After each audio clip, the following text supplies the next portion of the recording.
Yahobu, Bapak Ibu Pendeta, Sinenge, Majelis dan warga Gereja Amin, ini adalah channel YouTube Sinode Gereja Amin.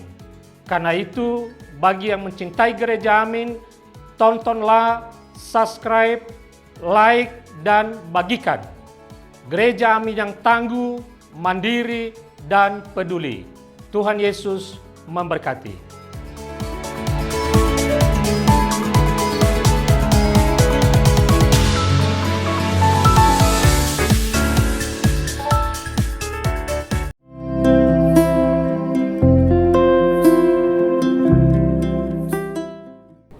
Hai teens, kembali lagi dalam acara TFC. Pada hari ini, Selasa 22 April 2025, bersama saya Francisco Kenji, kita akan merenungkan sedikit bagian dari firman Tuhan yang terambil dengan judul Ditemukan oleh Kasih Allah, dengan dasarnya Injil Lukas 15 ayat yang pertama sampai yang ke-7. Tapi sebelum kita mulai permenungan kita, marilah kita bersama mohon tuntunan Tuhan, kita berdoa dulu. Tuhan Allah Bapa yang kami sembah, dalam nama Putra-Mu Yesus Kristus, terima kasih ya Tuhan atas segala berkat Tuhan, sehingga kami boleh untuk merenungkan sedikit bagian dari firman Tuhan ini. Di tengah kesempatan ini kami mohon tuntunan dari Tuhan, sehingga kami boleh untuk memahami dan melakukannya dalam kehidupan kami. Terima kasih ya Tuhan, di dalam nama Tuhan Yesus kami telah berdoa dan mengucap syukur. Amin. Teens, hari ini dengan judul Ditemukan oleh Kasih Allah, kita akan merenungkan akan cinta kasih Allah dengan ayat mas kita terambil dari Lukas 15 ayatnya yang ke-7. Bunyinya, "Aku berkata kepadamu, demikian juga akan ada sukacita di surga karena satu orang berdosa yang bertobat." Di tengah kondisi kita saat ini, teens, ada yang mengatakan bahwa masa remaja adalah masa-masa yang rawan, masa-masa yang ada dalam waspada.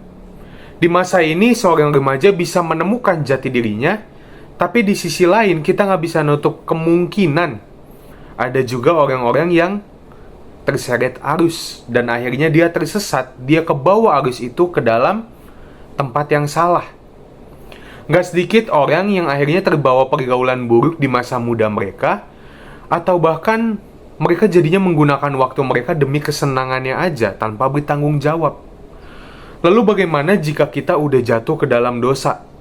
Gimana kalau misalnya kita udah kebawa arus sampai kita udah ada di tempat yang salah?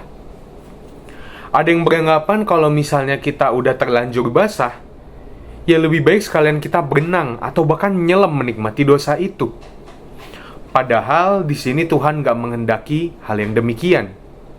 Kisah perumpamaan tentang domba yang hilang ini menjadi kisah yang menekankan betapa Allah begitu mengasihi umat gembalaannya, dan tidak ada kata terlanjur di dalam keberdosaan manusia.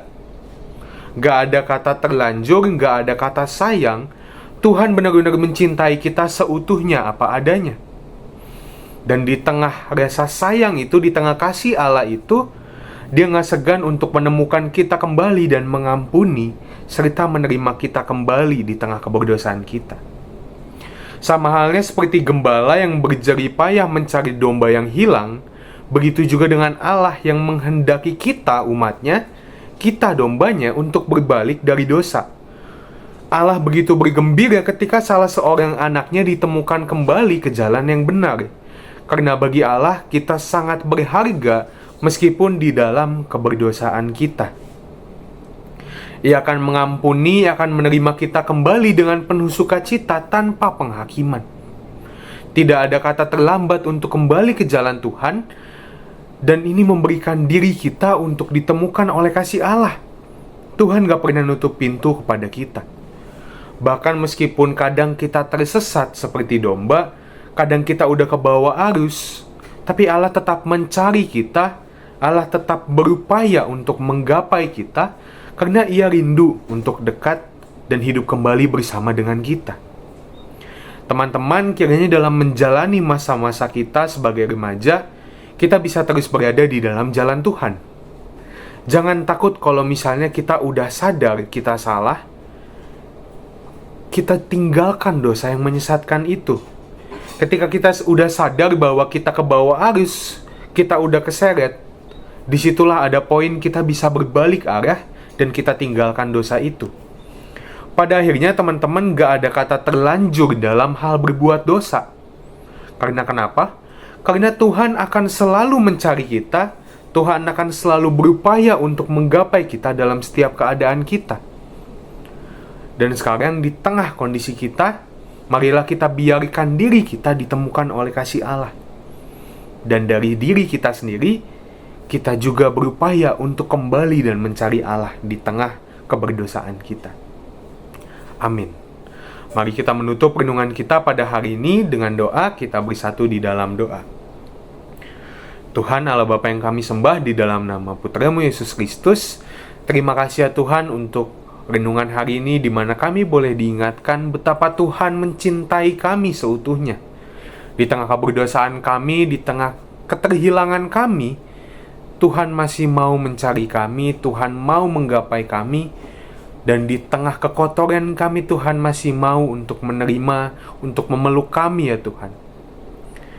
Dan pada saat ini kami mohon kiranya Tuhan yang boleh untuk menyertai kami di masa pertumbuhan kami sebagai remaja, sehingga kami boleh ya Tuhan untuk dikuatkan, untuk berada di jalan yang benar, dan kiranya Tuhan yang boleh menuntun, Tuhan yang boleh menopang. Kami mau menyerahkan hidup kami seluruhnya ke dalam cinta kasih Tuhan. Di dalam nama Tuhan Yesus kami telah berdoa dan mengucap syukur. Amin. Demikian renungan kita pada hari ini teman-teman. Jangan lupa subscribe, like, dan bagikan kepada teman-teman yang lain. Kiranya Tuhan memberkati kita semua.